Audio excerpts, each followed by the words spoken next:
Have you ever heard of habeas corpus?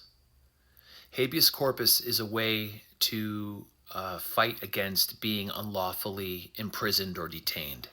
It's a kind of a safeguard to make sure you get due process. If you've been paying any kind of attention at all, you can see that Trump and his regime are constantly losing in the courts.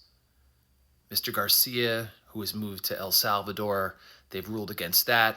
They just said the Tufts University student that was picked up on the streets of Massachusetts had to be released. They are losing, losing, losing.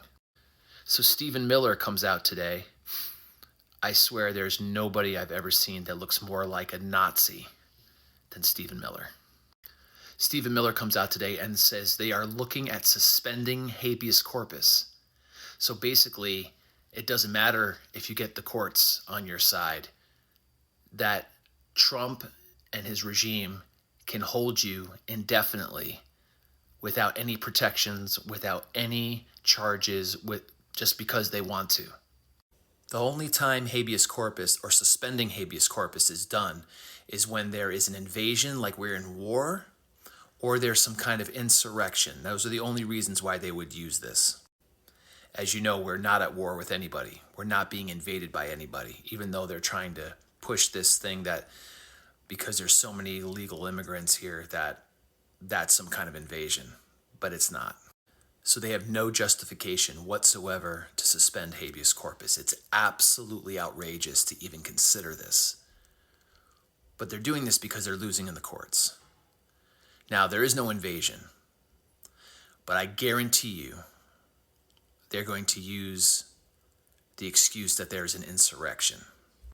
How are they going to do this? Very simple.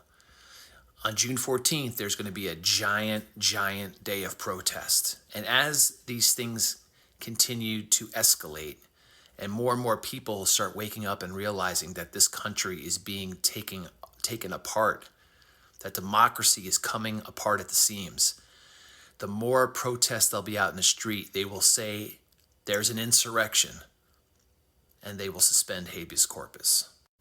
I am 53 years old. I have never in my life seen anything like this ever. This is not normal. This is not okay. And we need to really organize and push against this. Absolutely insane.